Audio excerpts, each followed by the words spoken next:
자, 드디어 FOMC 결과가 발표가 되었습니다. 자, 증시를 보니까 좋지 못했다라는 것을 알 수가 있는데요.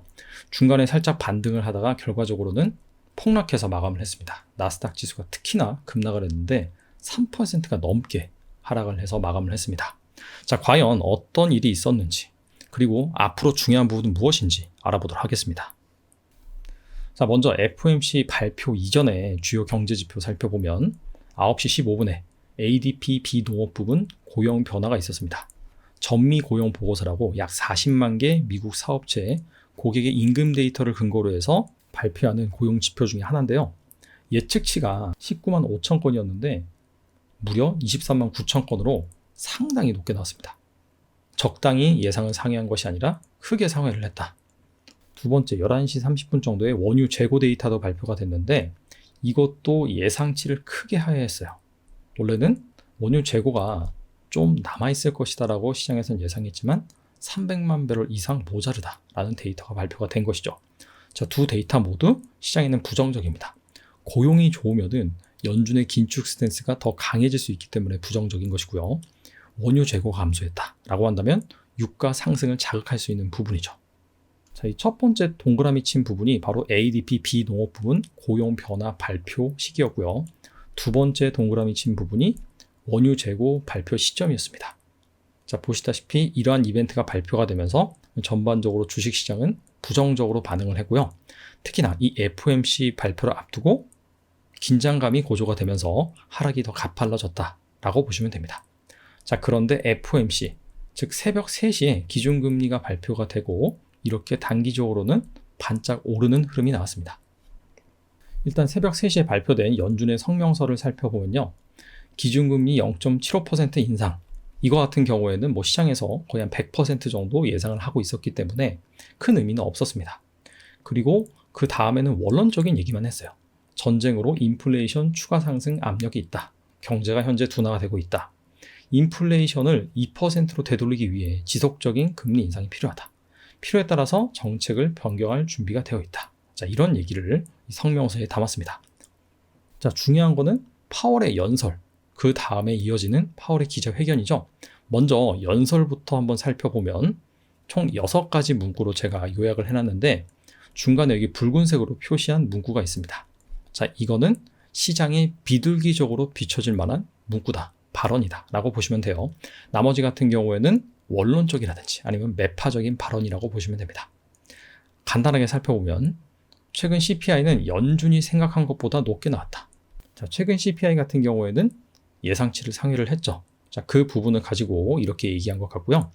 기준금리를 계속해서 높여 나갈 것이다. 자, 원론적인 얘기를 했습니다. 자, 그리고 나서 긴축의 효과로 조금은 경제가 둔화되고 있다. 효과가 좀 나타나고 있다. 그런 의미죠. 이 부분은 약간 좀 비둘기적으로 보여질 수 있고요. 중요한 것은 그 다음입니다. 어떤 시점에서는 금리 인상의 속도를 줄일 것이다. 시장이 원하는, 자, 그런 얘기죠. 그러나 데이터를 보면 미래 금리는 지금보다는 확실히 좀 높을 것이다. 그리고 긴축의 자세를 꾸준히 유지할 것이다. 이거는 이전 FOMC 때 발언과 똑같습니다. 자, 정말 중요한 파월의 기자회견과 그 기자회견 시점 발언에 따른 나스닥 지수의 흐름을 한번 살펴보겠습니다. 여기 주요 기자회견 문구 나와 있고요. 그 다음에 옆에 여기 가로 열고 제가 시각을 적어놨습니다.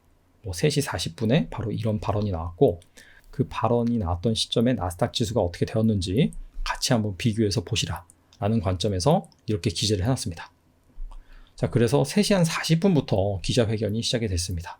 그래서 초반에는 그냥 과거의 기록을 보면은 조기 완화는 어렵다. 인플레가 2%대로 내려갈 때까지 금리를 올려야 할 것이다. 자, 그러한 원론적인 입장을 고수를 했고요. 중요한 얘기가 여기서 나옵니다. 자, 금리 인상 속도를 늦출 시기는 12월 또는 2월 FOMC 회의가 될 수 있다.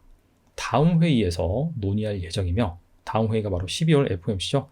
아직 결정된 사항은 없다.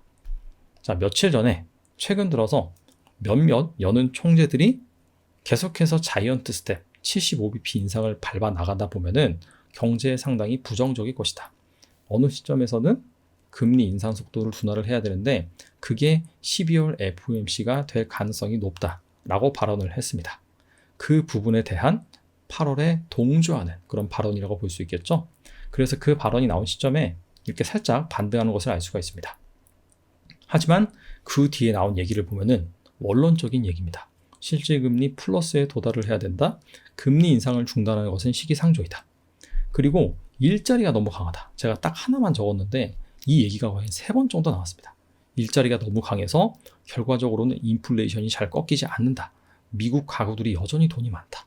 이게 양면적인 겁니다. 그래서 경기가 굳건하게 잘 버텨주긴 하지만은 인플레이션도 계속해서 장기화되고 있다. 그런 얘기죠. 그리고 약간 좀 학을 띠는 그런 발언이 나왔는데, 기자가 세계 경제가 너무나 어렵다. 긴축 때문에. 그래서 속도 조절을 해야 되는 것이 아니냐. 그런 식으로 물어봤는데 파월이 어떻게 답변을 했냐면 중국의 제로 코로나로 인해서 경제가 어렵다. 유럽도 살인적인 인플레이션 때문에 상당히 힘들다. 미국 같은 경우에는 그렇기 때문에 정책을 실패해서는 안 된다. 우리가 물가를 못 잡으면은 세계 경제는 훨씬 더 어려워질 것이다. 결과적으로는 기자는 세계 경제가 미국의 기준금리 인상 때문에 어려움에 빠졌다라고 밝혔는데 반대로 파월은 세계 경제가 어렵기 때문에 우리가 물가를 꼭 잡아야 된다. 그러한 기적의 논리로 맞섰습니다. 그러면서 시장이 이렇게 더 많이 빠졌고요. 그러다가 기자가 블랙스완과 같은 경제 어려운 현상이 발생하면은 긴축을 할 수 있는 것이 아니냐라고 말하니까 지나치게 우리가 긴축을 해서 뭔가 부정적인 여파가 나온다라고 한다면 조절을 할 것이다. 코로나 때처럼 필요하면 낮출 것이다. 그런 얘기를 했어요. 그러면서 살짝 또 반등이 나옵니다. 하지만 그 다음에 경기의 소프트 랜딩 가능성이 예전에 비해서 줄었다. 불가능하진 않지만. 하지만 시장은 이 소프트 랜딩 가능성 감소에 주목을 했고요. 마지막으로는 현재 이 공급 사이드 문제는 어느 정도 해결됐다. 즉 공급망 병목 현상이죠. 하지만 서비스 쪽에서 계속해서 인플레이션이 발생을 하고 있기 때문에 더욱더 긴축을 해야 된다라고 생각한다라고 마무리했습니다. 공급망 병목 현상 같은 경우에는 연준이 기준금리를 올려서 잡을 수 있는 게 아니다. 하지만 이건 거의 해결이 됐다. 그런 얘기를 했고요. 하지만 지금은 서비스 쪽에서 사람들이 이 소비를 통해서 발생하는 그 인플레이션이 심각한 상황이다. 그렇기 때문에 이거는 기준금리를 올려서 잡을 수 있는 부분이기 때문에 더욱더 긴축을 해야 된다라고 마무리를 했습니다. 그러자마자 시장에서 실망 매물이 쏟아져 나오면서 보시다시피 이렇게 급락을 한 것을 알 수가 있습니다. 채권 시장, 외환 시장 같은 경우에도 파월의 이러한 강경 발언을 반영을 해서 2년물 같은 경우 1.5% 급등을 했고요. 10년물 역시 1% 상승을 했습니다. 중요한 거는 FOMC 기준금리 75bp 인상을 발표한 시점에는 이게 급락을 했거든요, 둘 다. 하지만은 다시 이제 급등세로 돌아섰다. 즉 주식시장과는 완전히 반대로 움직였다. 달러 인덱스도 마찬가지죠. 사실 거의 110 초반까지 하락을 했다가 거의 111 후반까지, 거의 한 112까지 상승하는 흐름을 나타냈습니다. 근데 이제 CME 와치에 따르면은 12월 기준금리 인상 확률 같은 경우에는 50bp, 즉 빅스텝 인상 확률은 오히려 올라갔고요. 자이언트 스텝 75bp 인상 확률은 다소 떨어졌습니다. 아무래도 앞서 이 파월의 비둘기적인 발언, 즉 12월이나 2월 정도에는 기준금리 인상 속도를 늦추는 것을 고려할 수 있다. 하지만 확정된 것은 아니다. 이 부분을 반영을 해서 다소 좀 이 금리 인상 확률이 조정된 것으로 나오긴 합니다. 하지만 문제는 시장이 급락을 했잖아요. 그 이유가 아직까지도 이 금리 인상 끝자락에 대한 불확실성이 만연하다. 12월과 2월에 금리 인상 속도를 조절할 수 있다라는 얘기를 했지만 금리 인상의 끝자락은 여전히 알 수 없다. 계속해서 강력하게 긴축을 할 것이다 라고 발언을 했기 때문에 시장은 급락으로 반영을 하지 않았나 생각을 해봅니다. 그래서 파월의 발언 핵심 포인트는 이 두 가지인 것 같아요. 첫 번째, 노동시장이 너무 강력하다. 일자리가 너무나 견고하다. 그런 얘기를 계속해서 했거든요. 그리고 그게 은연중에 인플레이션의 원인이라는 것을 밝혔습니다. 그리고 이 금리 인상을 종료하는 그런 시점은 언제냐. 이 부분 같은 경우에도 실질금리 플러스가 도달해야 된다. 이런 식으로 한 두세 번 정도 말을 했습니다. 즉 실질금리가 플러스에 도달을 한다면은 그때는 기준금리가 멈출 수 있다. 그런 얘기로 볼 수 있거든요. 실질금리 같은 경우에는 명목금리 마이너스 인플레이션입니다. 명목금리는 연준에서 올리는 기준금리라고 볼 수 있고요. 인플레이션은 연준이 정책금리를 결정할 때 반영하는 PC 물가지수라고 볼 수 있습니다. PC 물가지수가 6.2%죠. 10월 기준으로. 그리고 현재 명목금리는 금리 인상을 해서 한 4%대입니다. 아직까지 실질금리가 마이너스 2.2%라고 보시면 돼요. 두 가지죠. 이 PC 물가지수가 떨어지든지 아니면은 이 명목금리를 더 올리든지, 그리고 이게 이제 플러스로 전환하는 그 시점이 되어야지만 결과적으로 금리 인상이 중단된다라는 얘기입니다. 아마 이 추세로 가다 보면은 내년 상반기 안에는 금리 인상이 끝날 것이다. 자, 그런 식으로 예상해 볼 수 있지만은 시장이 원하는 그런 메시지는 그런 게 아니죠. 훨씬 더 빨리 끝났으면 하는 바람이었겠죠. 자, 그래서 앞서 살펴본 이 고용지표, 그 다음에 이 인플레이션이 두달된 시그널, 이 두 가지가 상당히 중요하다라고 볼 수 있습니다.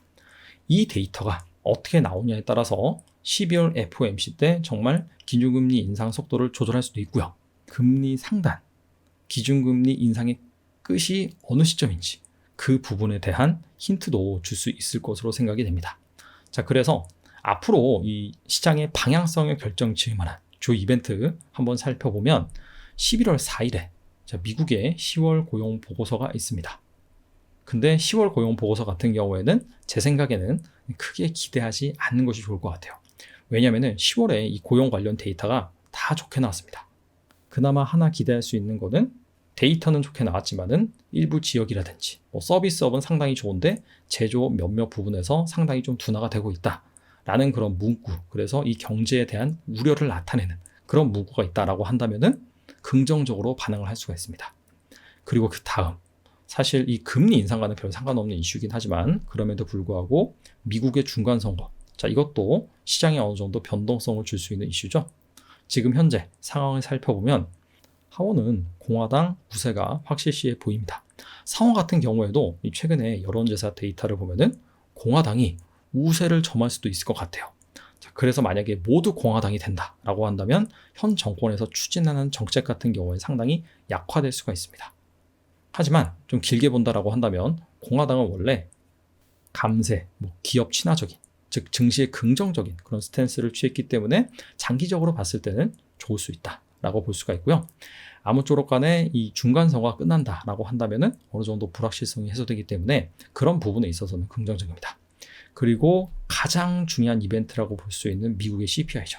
자, 여기에서 과연 컨센서스를 상회를 하느냐, 하회를 하느냐, 그 부분이 중요합니다. 현재 컨센서스가 한 8.1% 상승으로 나오는데, 자, 이 부분을 아무래도 하회를 한다라고 한다면은 12월 금리 인상 속도 조절론에 힘을 실어줄 수가 있겠죠. 그리고 파월의 발언도 12월에는 다소 누그러질 수가 있습니다. 그리고 10월 30일, 그리고 11월 30일 미국의 구인 이직 보고서, ADP 취업자 변동 같은 고용 관련 보고서가 나옵니다. 그래서 여기에서 얼마나 이 고용 관련 데이터가 둔화가 되는지 잘 살펴볼 필요가 있을 것 같고요. 중간중간에 나오는 주간 신규 실업수당 청구 건수, 이 부분의 데이터도 잘 살펴보는 것이 중요합니다. 자, 다시 시장이 좀 급락을 하고 어려워졌는데 고점 대비 너무나 많이 빠진 상황이라서 중간중간에 이 계속해서 발표되는 주요 경제 지표, 여기에 따라서 희망 회로를 돌리는 것 같습니다. 자, 그럴 때마다 반등이 좀 나아질 수가 있습니다. 그래서 혹시라도 이 비중 조절 관리를 잘 못하신 분들 같은 경우에는 반등이 어느 정도 나아질 때 리스크 관리를 좀 하시면서 길게 보시면서 좀 대응을 하셨으면 좋겠습니다. 아무쪼록 앞으로 발표되는 주요 경제 지표 데이터 좀 긍정적으로 나와서 반등이 좀 나아졌으면 좋겠네요. 감사합니다.